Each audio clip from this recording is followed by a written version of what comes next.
Welcome to exam विवेचना।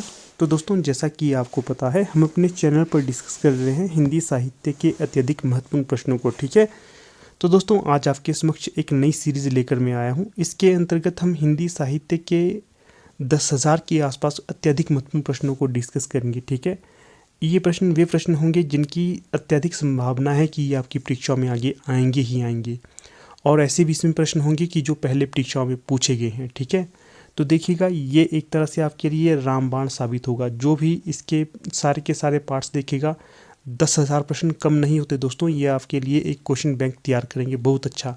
अगर आप सभी प्रश्नों को नोट करते रहेंगे तो भविष्य में आपके लिए ये आपकी जॉब दिलवा सकते हैं। ठीक है, तो इसी के सोच कर मैं आपके समक्ष इस जो सीरीज़ है इसको लेकर आया हूँ। पार्ट 1 है ये। ठीक है, मैं देखूंगा कितना अच्छा आपका इसमें रिस्पांस रहता है। अगर आपका अच्छा रिस्पांस रहेगा तो इसको कंटिन्यू करूंगा मैं। ठीक है, जल्द से जल्द आपके समक्ष इसकी वीडियोस लाता रहूँगा। तो आज हम टारगेट रखेंगे इसको लाइक करने के 50। अगर आप इसको 50 लाइक टारगेट कंप्लीट कर देते हैं, जो इसका टारगेट होगा, तो उसी दौरान मैं आपको एक इसका जल्द से पार्ट लेकर आऊँगा। ठीक है, जितना स्लो आप करेंगे तो वैसा ही इसका रिस्पॉन्स मैं भी रखूँगा। ठीक है ना, ये आपके ऊपर रखूँगा मैं। ठीक है, जितना जल्दी आप इसको अचीव करवा दोगे।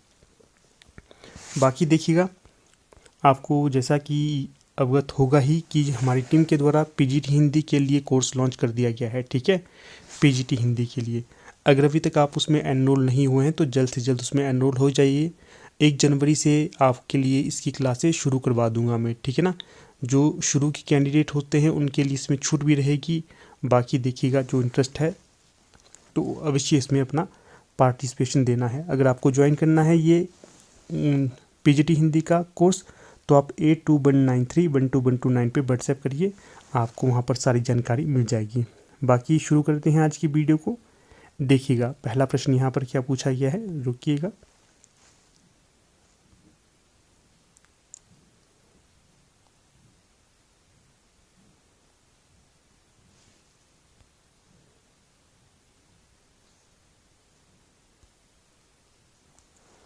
तो देखिएगा, पहला प्रश्न पूछा गया है, इनमें से कौन प्राचीनतम भाषा है। ज़्यादा डिस्क्राइब नहीं करूँगा, सिंपल से आपको सीधे उत्तर दे दूंगा। ठीक है, तो जो पहला प्रश्न पूछा गया है, इनमें से प्राचीनतम भाषा कौन सी है, तो जो सही विकल्प हो जाएगा यहाँ पर ये हो जाएगा विकल्प सी। जो वैदिक संस्कृत है ये प्राचीनतम भाषा मानी जाती है। ठीक है,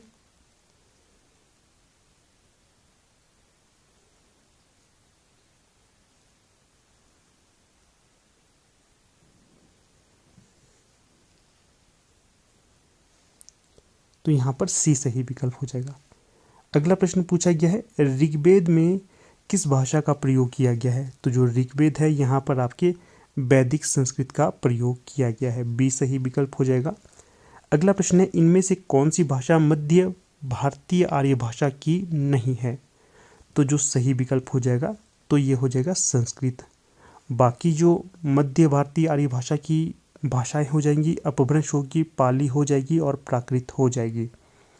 अगला प्रश्न है, 4 अपभ्रंश भाषा का काल इनमें से क्या है, तो सही विकल्प हो जाएगा 500 ईस्वी से लेकर 1000 ईस्वी तक अपभ्रंश भाषा का काल रहा है।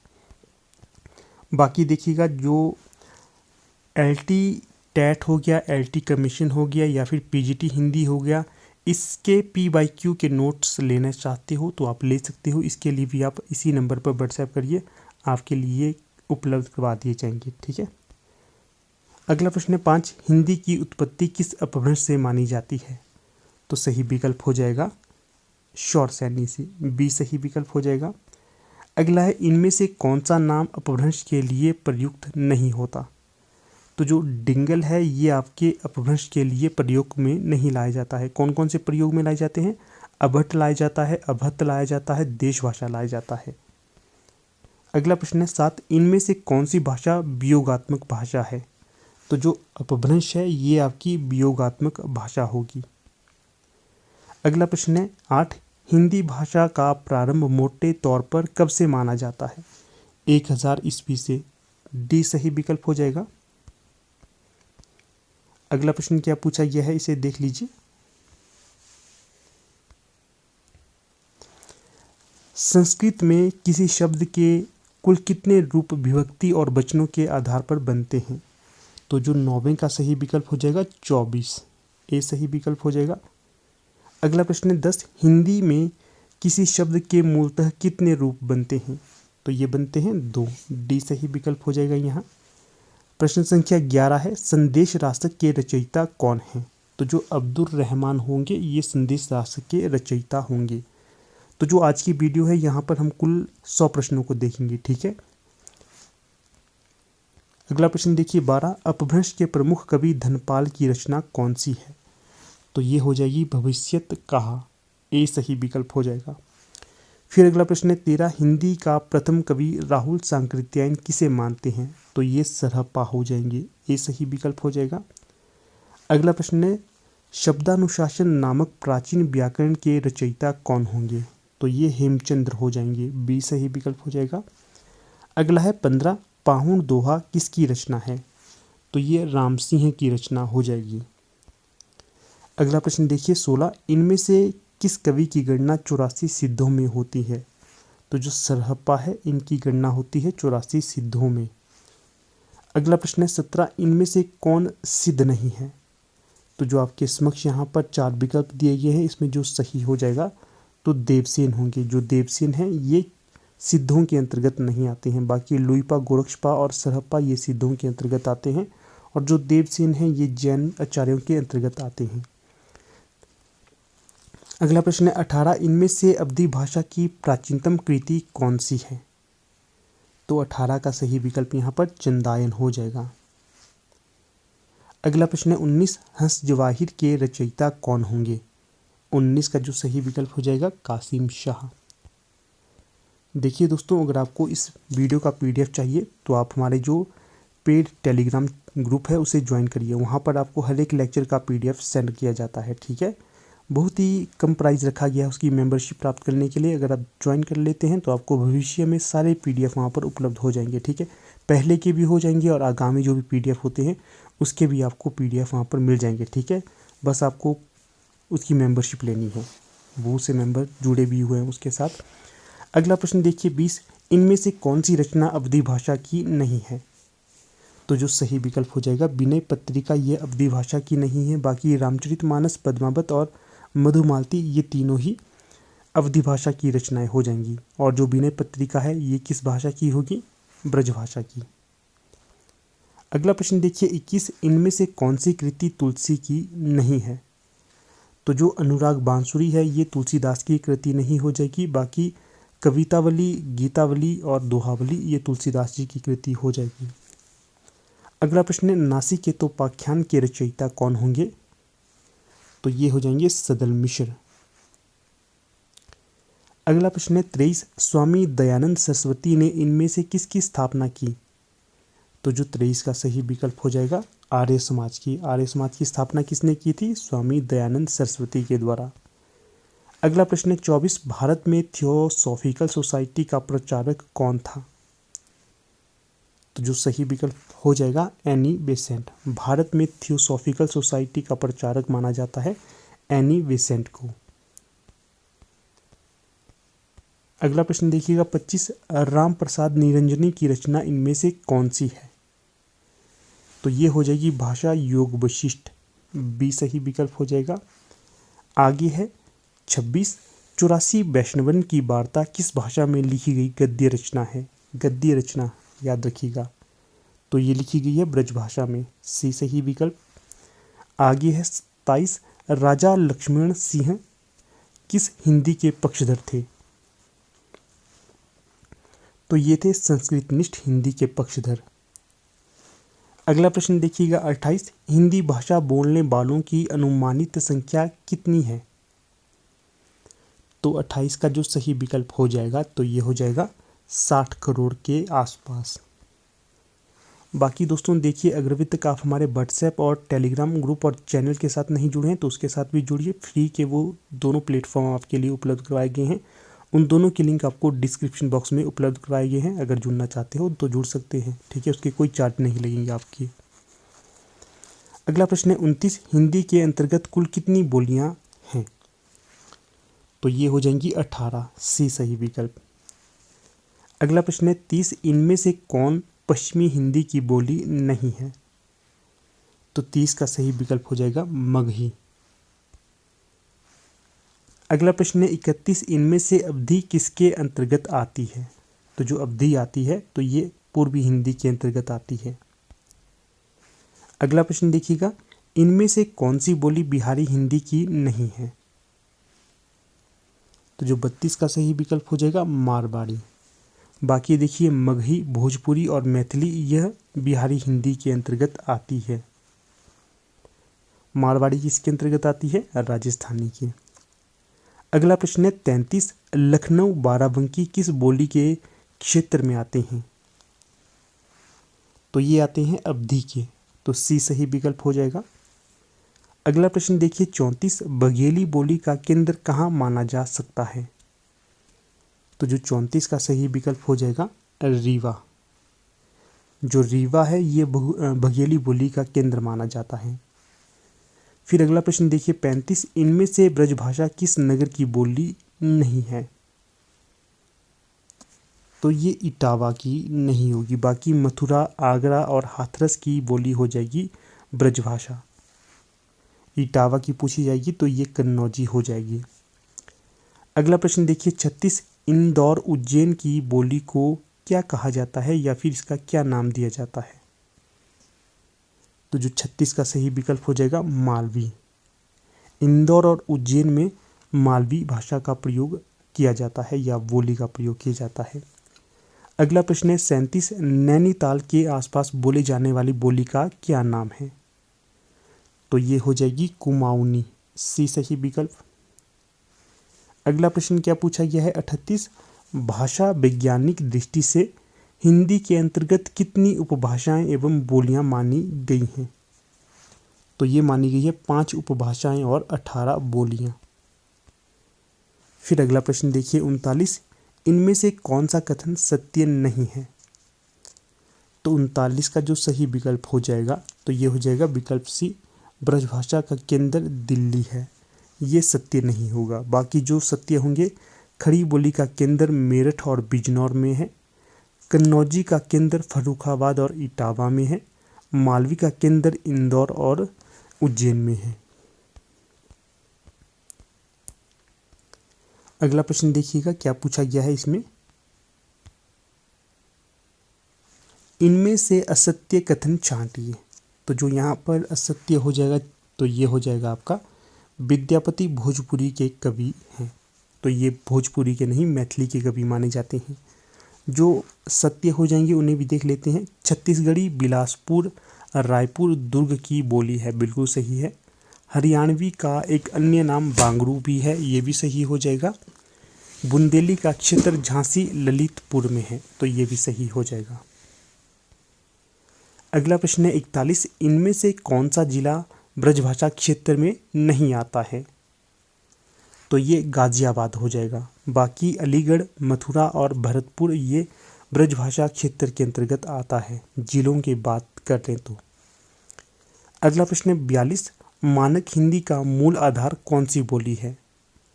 तो जो 42 का सही विकल्प हो जाएगा खड़ी बोली। जो खड़ी बोली है ये मानक हिंदी का मूल आधार मानी जाती है। इस अगला प्रश्न देखिए 43 क्या पूछा गया 43 में, इनमें से असत्य युग्म को अलग कीजिए। तो जो असत्य युग्म हो जाएगा तो ये हो जाएगा विकल्प डी। जो केशवदास थे ये खड़ी बोली में रचना नहीं करते थे, ये करते थे आपके ब्रजभाषा में। बाकी जो मैथिली विद्यापति से संबंधित है सही होगा, बिहारी ब्रजभाषा से संबंधित होंगे सही है, तुलसीदास अवधी और ब्रज दोनों से संबंधित हो जाएंगे, ये भी सही हो जाएगा। ठीक है।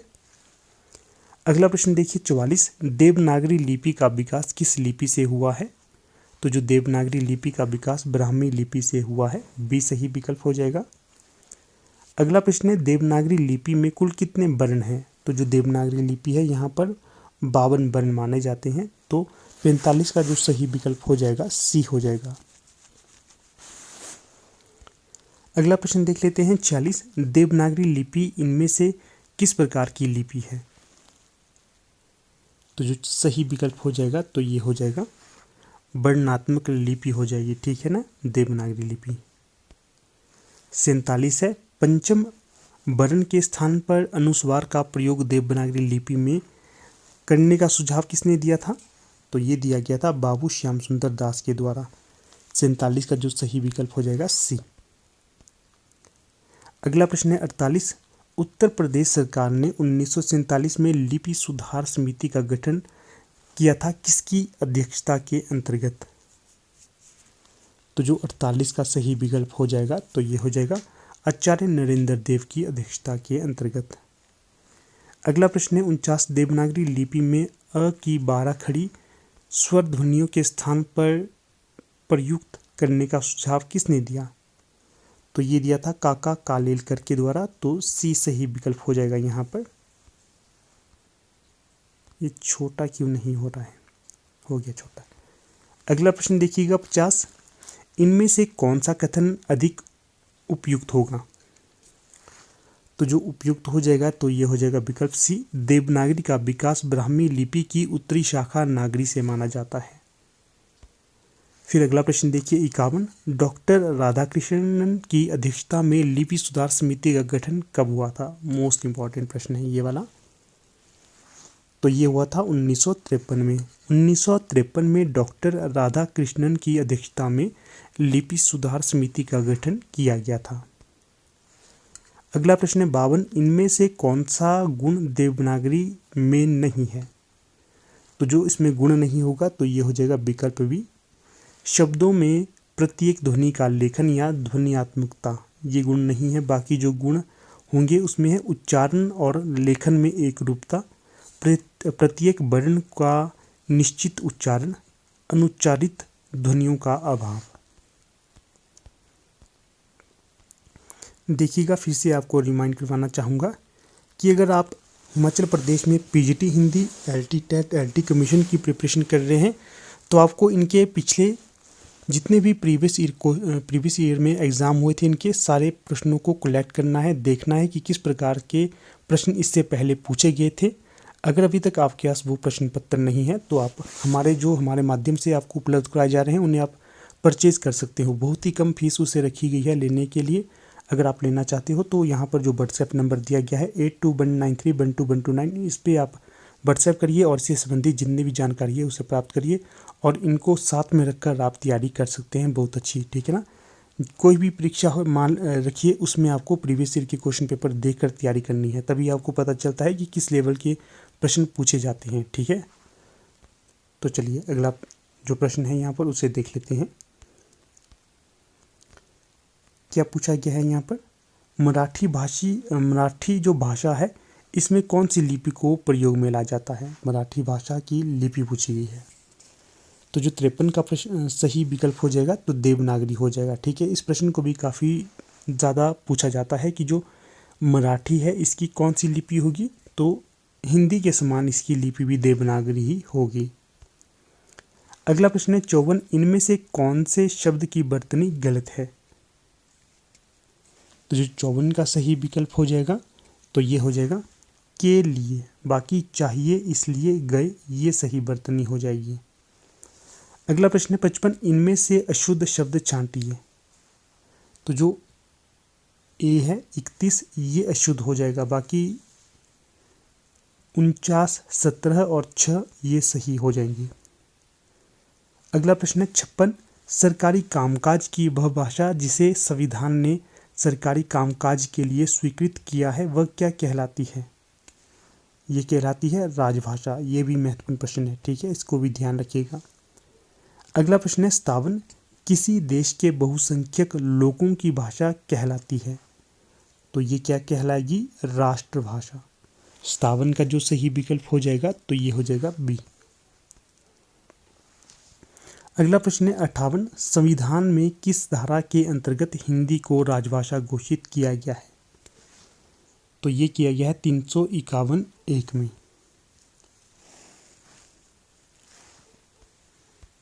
अगला प्रश्न देखिए 59। हिंदी दिवस कब मनाया जाता है? वेरी वेरी इंपॉर्टेंट प्रश्न है ये वाला। चलिए ये प्रश्न मैं आप सभी के लिए छोड़ता हूँ। इस प्रश्न का उत्तर आपसे अपेक्षित रखता हूँ कि आप सभी इसका उत्तर देंगे, कमेंट करेंगे। हाँ देखिए, आप लोग बड़े निष्क्रिय रहते हैं, ठीक है, जो प्रश्न पूछता हूँ उसका उत्तर नहीं देते हैं। यहाँ पर आपको अवगत करवाना चाहूँगा कि जितना आप सक्रिय रहेंगे, किसी प्रश्न का उत्तर पूछता हूँ तो देते रहते हैं अगर आप, तो आपके लिए भविष्य में ये प्रश्न याद हो जाते हैं, ठीक है। अगर नहीं देंगे तो आपको उसका स्वयं को नुकसान होगा, अगर देंगे तो फ़ायदा भी आपको ही रहेगा। तो ये प्रश्न सिंपल सा है, प्रत्येक हिंदी साहित्य के विद्यार्थी को इसका उत्तर आना चाहिए, तो इसका उत्तर मैं नहीं दूंगा। आप बताइएगा कि 59 का सही उत्तर क्या होगा। अगला प्रश्न देखिएगा 60, खड़ी बोली हिंदी का विकास किस भाषा से हुआ है?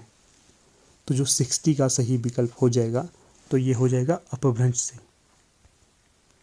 फिर अगला प्रश्न देखिएगा 61, अपभ्रंश भाषा में लिखित रामचरित कौन सा है? तो सही विकल्प हो जाएगा यहाँ पर पमचर्यू। किसकी रचना हो जाएगी? ये स्वयंभू की। अगला प्रश्न देखिए 62, अपभ्रंश भाषा का विकास किस भाषा से हुआ है?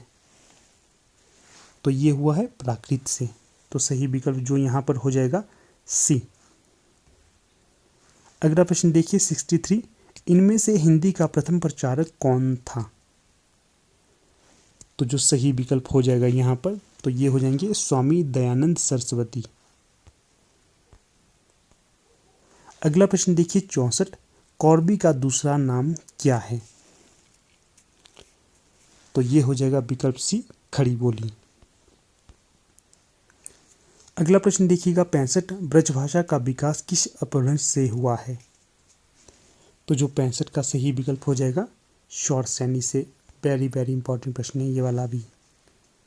अगला प्रश्न देखिए 66, खड़ी बोली का दूसरा नाम क्या है?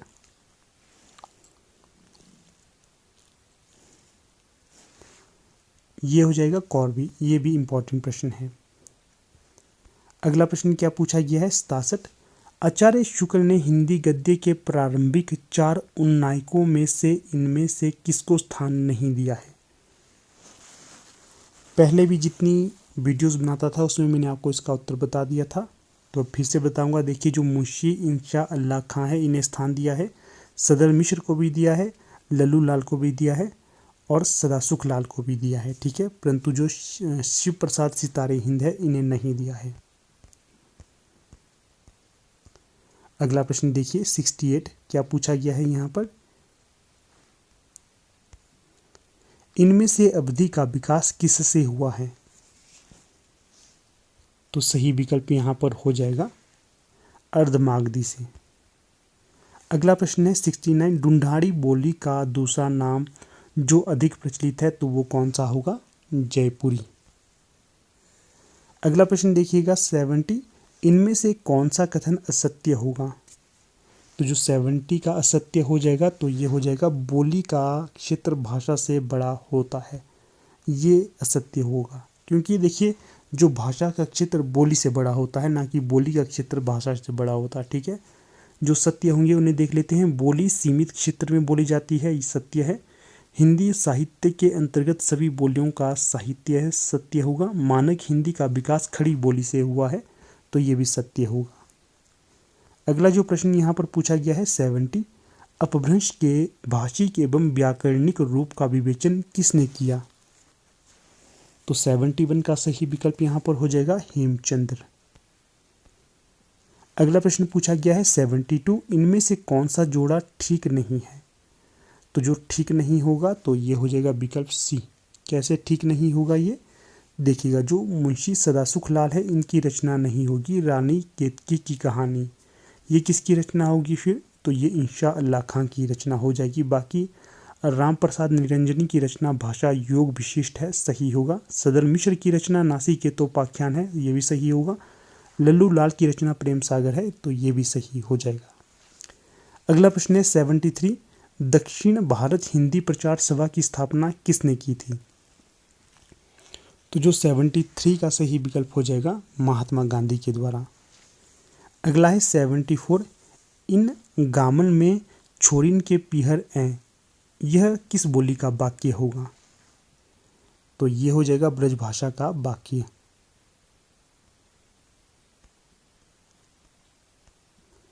अगला प्रश्न देखिए 75, इनमें से कौन सा मेल उचित नहीं है? तो यहाँ पर जो उचित मेल नहीं होगा तो ये हो जाएगा मारवाड़ी जो मारवाड़ी है ये छत्तीसगढ़ी की बोली नहीं होगी, किसकी होगी बोली, ये राजस्थानी की। बाकी जो सुमेलित होंगी यहाँ पर ब्रजभाषा खड़ी बोली से संबंधित है, बिल्कुल सही है। अवधी और बघेली सही होंगे। भोजपुरी और मैथिली ये भी सही मिलान हो जाएगा। अगला जो प्रश्न है 76, इनमें से हिंदी का एक रूप क्या नहीं है। तो जो 76 का सही विकल्प हो जाएगा तो ये हो जाएगा कोंकणी। ये जो हिंदी का एक रूप नहीं होगा। बाकी हिंदी के जो रूप होंगे रेखता होगा, उर्दू होगा और हिंदुस्तानी भी होगा। अगला प्रश्न है 77, राजभाषा आयोग का गठन कब हुआ था। वेरी वेरी इंपॉर्टेंट प्रश्न है ये वाला। तो ये हुआ था 1955 में। 1955 में राजभाषा आयोग का गठन हुआ था। अगला प्रश्न देखिएगा 78, राजभाषा अधिनियम कब निर्मित हुआ था। ये भी अच्छा प्रश्न है दोस्तों। तो जो सही विकल्प हो जाएगा सी 1976 ईस्वी में। अगला प्रश्न देखिएगा 79, राजभाषा अधिनियम के अनुसार इनमें से ख श्रेणी के अंतर्गत कौन सा राज्य नहीं आता है। नहीं पूछा गया है यहाँ पर। तो जो सही विकल्प हो जाएगा हिमाचल प्रदेश। ये ख श्रेणी में नहीं क श्रेणी में आता है। बाकी पंजाब, गुजरात और महाराष्ट्र ये ख श्रेणी के अंतर्गत आते हैं। अगला प्रश्न है 80, इनमें से किस भाषा में संस्कृत के तत्सम शब्दों का प्रयोग सबसे कम होता है। तो जो 80 का सही विकल्प हो जाएगा हिंदुस्तानी में। जो हिंदुस्तानी है इसमें संस्कृत के तत्सम शब्दों का प्रयोग सबसे कम होता है। बाकी ब्रजभाषा, हिंदी और अवधी में अत्यधिक शब्द होते हैं तत्सम के। अगला प्रश्न है 81, दक्षिणी हिंदी का दूसरा नाम क्या है। तो ये हिंदवी हो जाएगा। ए सही विकल्प हो जाएगा यहाँ पर। अगला प्रश्न देखिएगा 82, भरतेश्वर बाहुबली रास नामक रचना के रचयिता कौन है। तो 82 का जो सही विकल्प हो जाएगा शालिभद्र सूरी। अगला प्रश्न देखिए 83, 84 सिद्धों में सबसे पहले कौन से सिद्ध आते हैं। तो ये आते हैं लुइपा। अगला प्रश्न देखिए 84, आजू हों गाय चरावनु गयो। क्या है, आजू हों गाय चरावनु गयो। ये पंक्ति किस बोली की होगी। तो ये हो जाएगी ब्रजभाषा की। अगला है 85, इनमें से नागरी प्रचारणी सभा से कौन जुड़ा हुआ है। तो ये हो जाएंगे श्याम सुंदर दास। अगला है 86, कीर्ति लता किस भाषा की रचना हो जाएगी। तो ये अवहट की रचना हो जाएगी। किसकी रचना हो जाएगी ये। तो ये प्रश्न भी आपके लिए छोड़ देता हूँ, बताइएगा किसकी रचना होगी। चलिए छोड़ दो, मैं ही बता देता हूँ, विद्यापति की रचना हो जाएगी ये। अगला प्रश्न है 87, इनमें से कौन सी बोली पूर्वी हिंदी की है। तो ये बघेली हो जाएगी। ठीक है, 87 का जो सही विकल्प यहाँ पर हो जाएगा तो ये बघेली हो जाएगा। अगला प्रश्न देखिएगा 88, 84 वैष्णवन की वार्ता के क्या है। ये जो 84 वैष्णवन की वार्ता है ये क्या है। तो ये ब्रजभाषा की गद्य रचना है। ठीक है, अगर पूछा जाए किसकी रचना हो जाएगी, विट्ठलनाथ के पुत्र थे गोसाई नाथ जी, उनकी ये रचना हो जाएगी। अगला प्रश्न है 252 वैष्णवन की वार्ता के रचयिता कौन होंगे। देखिए गोकुलनाथ जी मैंने बताया था, इनकी रचना हो जाएगी। अगला प्रश्न है 90 अष्टयाम के रचयिता कौन होंगे। तो ये नावादास हो जाएंगे। अगला प्रश्न देखिएगा 91, आर्य समाज की स्थापना कहाँ हुई थी।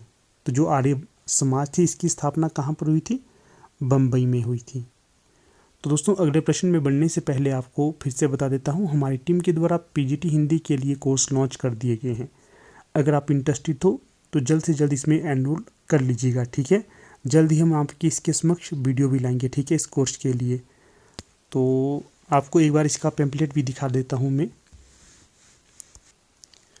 तो यहाँ पर देख सकते हैं आप, ये जो हमारा पीजीटी हिंदी के लिए न्यू बैच बैठ रहा है ये 1 जनवरी 2023 से शुरू होने वाला है। तो अगर आप इसमें एडमिशन लेना चाहते हैं तो 8219312129 पे आप व्हाट्सएप करिए और इससे संबंधित जो भी जानकारी चाहिए और प्राप्त करिए और इसमें एनरोल हो जाइए। ठीक है, तो चलिए अगले प्रश्नों को देख लेते हैं अब हम। तो देखिएगा प्रश्न संख्या है 92। इसमें क्या पूछा गया है, इनमें से कौन सुमेलित नहीं है। तो जो सुमेलित नहीं होगा यहाँ पर तो ये हो जाएगा प्रार्थना समाज, ये एनी बेसेंट से संबंधित नहीं होगा। बाकी जो सुमेलित होंगे यहाँ पर तो ये हो जाएंगे आर्य समाज दयानंद सरस्वती से संबंधित होगा, ब्रह्म समाज राजा राम मोहन राय से संबंधित होगा, और जो रामकृष्ण मिशन है ये विवेकानंद जी से संबंधित हो जाएगा। अगला प्रश्न है 93, इनमें से क्या ठीक नहीं है? तो जो ठीक नहीं होगा तो विकल्प सी बुंदेली पूर्वी हिंदी से संबंधित नहीं होगी। बाकी जो मैथिली है बिहारी हिंदी से संबंधित होगी, मारवाड़ी राजस्थानी हिंदी से संबंधित होगी, कन्नौजी पश्चिमी हिंदी से संबंधित होगी। अगला प्रश्न है 94, क्या पूछा गया है इसमें? उत्तम पुरुष में एक वचन का सर्वनाम है, हाँ, किस बोली का सूचक होगा ये? तो पीछे ही मैंने आपको इसका उत्तर बता दिया था जब ये पंक्ति मैंने पढ़ी थी। तो यहाँ पर सही विकल्प हो जाएगा ब्रजभाषा। अगला प्रश्न देखिए 95, इस समय हिंदी क्षेत्र के अंतर्गत कितने प्रदेश हैं? तो 95 का सही विकल्प हो जाएगा 10। अगला प्रश्न है 96, भूतकाल के कितने भेद होते हैं? तो भूतकाल के 6 भेद होते हैं। 96 का सही विकल्प 6 हो जाएगा। अगला प्रश्न है सही मेल कौन सा नहीं है? तो जो भोजपुरी लखनऊ से संबंधित नहीं होगा ये सही नहीं होगा। बाकी कन्नौजी इटावा से संबंधित होगी, ब्रजभाषा हाथरस से संबंधित होगी, बुंदेली झांसी से संबंधित होगी।